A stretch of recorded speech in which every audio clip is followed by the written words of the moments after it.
Barangay Hinebra, malaking problema ito mga bro. Paul Garcia bakit binangko at JM Calma minamadali na ng Barangay Hinebra.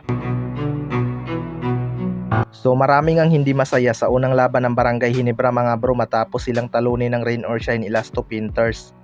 Maraming ang excited sa bagong mukha nitong Barangay Hinebra dahil mas bumata na nga ang kanilang lineup. Isa nga sa inaabangan ng lahat ay itong rookie ng Barangay Hinebra na Malaskati Thompson na si Paul Garcia. Pero kilala naman natin itong si Coach Timcon na nasa 8-player rotation lang ang kanyang ginagamit. Hindi nga ipinasok ni Coach Timcon itong si Paul Garcia.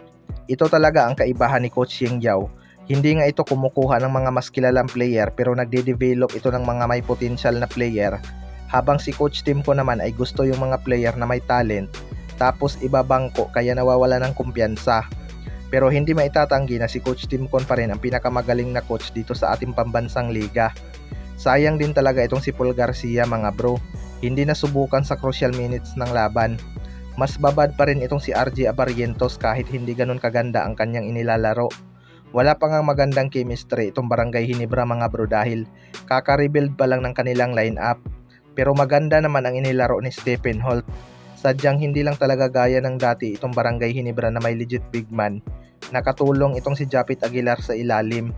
Kaya hirap sila sa painted area. Sa kabilang banda naman mga bro, JM Calma minamadali na ng Barangay Hinebra.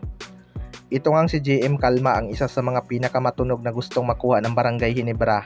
Matapos makita na parang hindi fit itong si Aiza Akbo sa sistema ni Coach Timcon.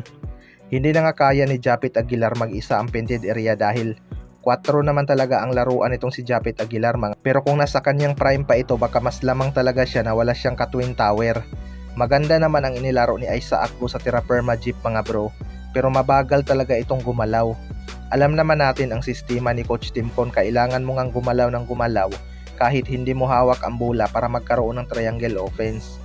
Diyan nga napapagod ng mabilis itong si Aiza Akbo. Pero ayon nga sa source mga bro ay minamadali na daw ng Barangay Hinebra itong si JM Calma. Matatandaan na nagpapagaling na ito sa kanyang injury at tinatarget na nga daw ito ng Barangay Hinebra. Kahit undersized itong si JM Calma mga bro, nakikipagpalitan talaga ito ng mukha sa ilalim at kaya din itong pumuntos kapag nakabuelo.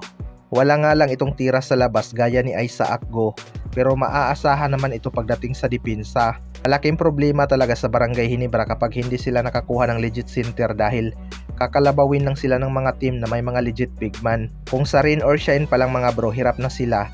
Paano pa kaya kung SMB na ang kanilang makalaban na may 8-time season MVP na si Jonmar Fajardo? Wala na nga silang pangtapat dito. Kayo mga bro, ano masasabi nyo tungkol dito?